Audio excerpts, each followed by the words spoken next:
I listen to that every morning.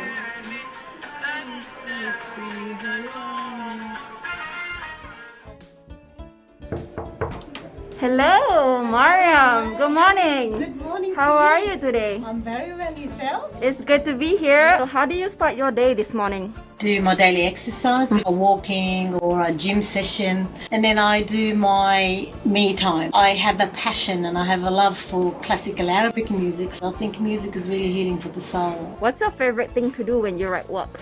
Oh, I love working with the women around me. I love mentoring. I love making changes in women's lives. So if you could switch lives with someone for a day, who would it be and why? There is a singer called Kulthum, and just enjoy those moments that she enjoys. So I want to be Kulthum for one day. So what is the best thing that happened this year? My daughter deciding to have kids because I'm really looking forward to being a grandparent. Congratulations.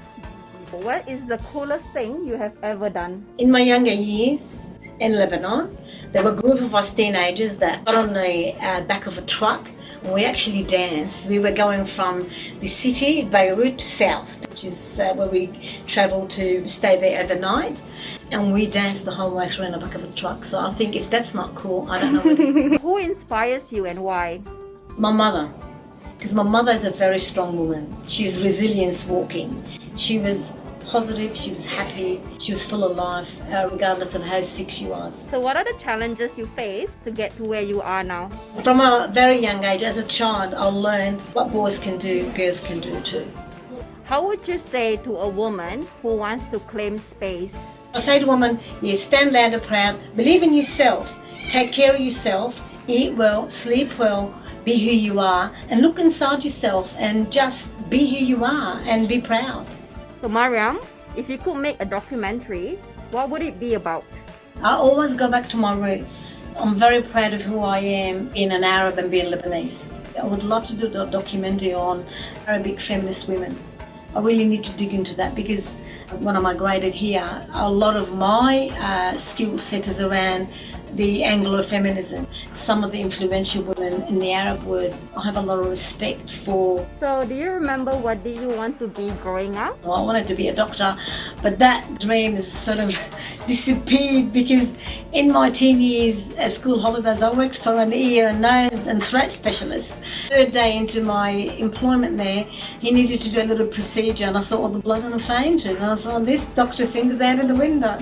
So what was your fondest memory of high school? Being young and free, being at school is good and your teachers take care of you is absolutely fantastic.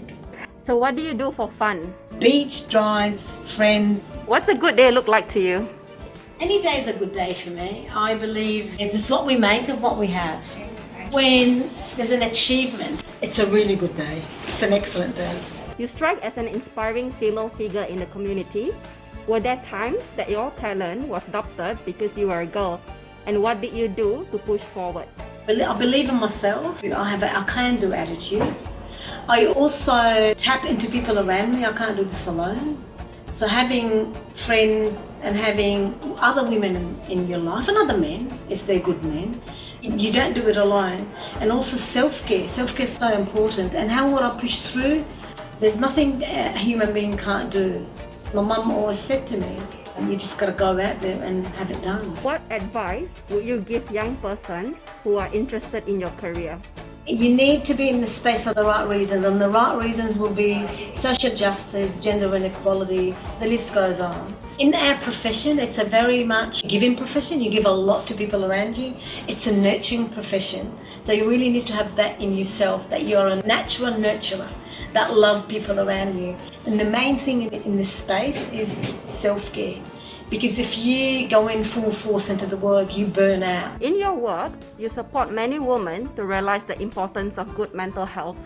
What's one thing you do to stay mentally strong? I go by the say of half of the cup full. So it's what happens to us in our life, it's how we respond to it. The best person to do the job is a woman. This is the say I go by all my life. We actually carry babies. You know how powerful that is? That's the end of our question series. Thank you so much for having us. We hope to see you again. Thank you. Of course. See ya. Bye-bye. Bye. Bye.